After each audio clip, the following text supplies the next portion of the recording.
Steela, That's kind of aside from going out to rescue the king, she's given a few inspirational speeches and hung back safely with her sniper rifle. That's about the extent of her heroism. That's pretty much At it, least Saw yeah. was in the middle of the action. Yeah. He was kicking some ass. Why did Why Steela get elected new leader instead of the general? I thought the fact they had the general there, they were going to do something with his character. Yeah, that was pretty stupid. He was just basically left out, aside from his Tarples scene. He was basically He was a big just part there of last for, episode. Yeah, not exactly. anymore. Now he's nothing. He's just integral. He survived, he's just there. though. I will say that. Yeah. Surprisingly. I mean, usually with these characters, they just like kill them off. Like with Steela. Yeah. They bring them in just to kill them off. In some cases, that's... But with Steela, I don't know. She was one of my favorite characters, to say the least, anyway. But still, I think they did do a good job with Saw in that episode. Yeah. He didn't get to do anything in this episode either. He wanted to bring the fight into the city and risk citizens, as I recall. Well, that's what they do anyway. That's what they did before. No, they... The only thing Steela has said that's smart is that she wanted to keep the battle out of the city. Well, they were battling in the city just like Those were more terrorist strikes. Yeah. Yeah, I agree with that. It wasn't really a battle in the city. I mean, yeah, like they were just like little minor strikes against like the droids and whatnot. Yeah. So that was one smart thing that she said, whereas whatever. I guess everyone agreed with that, which was good. What'd you think of that? Where they killed off King Rash? I thought that was kind of sudden. Like, it was like it just came out of nowhere. Like, no, yeah, I could see it coming. You just knew that when they could have just left him there for the rebels to deal with him, but like Kalani just shoots him. No, but like. I think it was kind of smart. Maybe I'm alone in this, but I want Kalani to return as a villain now. Yeah, same here. Like, we know that he's like one of the only two tactical droid survivors. Yes, you're right. It's so hard to say, but I mean, I liked the fact that they disposed of the king that way. It was just like, we're done here. Out. Yeah, I agree with that. Imagine their reaction whenever they found him dead. Yeah, I wonder what that was. Just throw a party. What did you use his head as other door prop aid that the king had?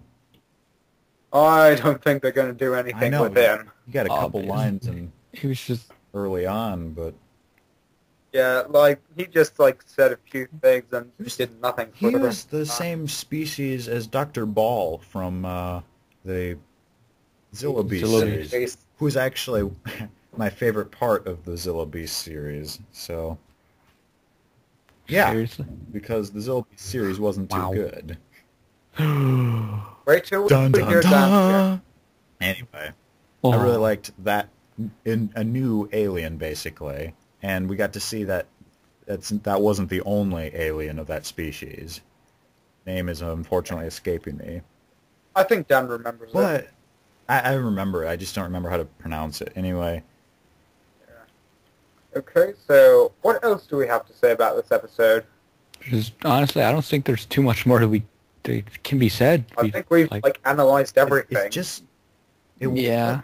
We analyzed how overdramatic it is. We've analyzed like the action, the basic plot, and how great Hondo was. But it is the best one out of the 4 episodes, I think. I think no, I'm not. Before yeah, the soft war is definitely the best. No. Yeah. Why? Yeah, the soft war was definitely the for best. A long time, actually, about that episode, because we actually had character development for Ahsoka and Saw. Even so, I like it shows that it's not just randomly hacked together. There was actually purpose to why the Separatists were there. This episode, once again, we got some rebel gal that was killed off by the droids. It seemed very... I thought that was Nika Futterman's chick. I thought she died. Nika Futterman. But she died in the last episode. It seemed very familiar. She resurrected herself. She did like some Deadpool stuff there, man. That was like hardcore. That character actually was braver than Steela ever was. Well, yeah. Exactly. I mean, she's like all there, and she's like, I was never talking to boosh. Exactly.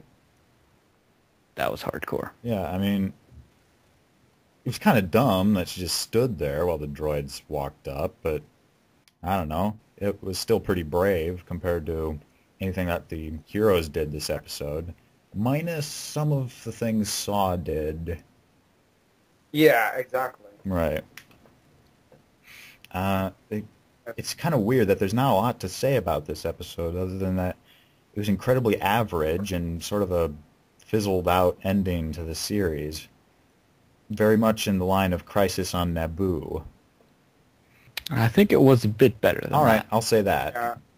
Because that episode was just like... What are our overall ratings? I'd give it a 7.5 out of 10. That's been like my rating for like all these episodes. I'll give it like 6 out of 10. Yeah. You're way too generous, guys. Maybe, but it was how I'm done. All right, you're right. You have a good point. I'll give it a 2.5 out of 5. Back to the average rating for me. It was kind of a fail. I still like the Soft War better. That one. It gave me a little bit of anticipation for what this episode was going to be, and this one just sort of disappointed. Well, that's like what's said with the whole arc. I mean, it's not been like the best arc. The real question is, by far, why did it happen? What was the point behind this story? Dave Filoni, man. What is the end result that's different? I think the one thing that has changed is that Lux is now more open to being in the Republic. He's a man. Well, half one anyway. He's a thing. I think that was the one story change that occurred. They had the concept that Ahsoka would be joining in the fight, but that was never followed up on. There was a bunch of other opportunities for story and ending results that were followed up on in this episode. So I can only say that Lux joining the Republic was the point of this arc. And what a stupid point it was. It's not so much stupid as it took way too long to actually get the point across. And that was Clone Wars Weekly for this week.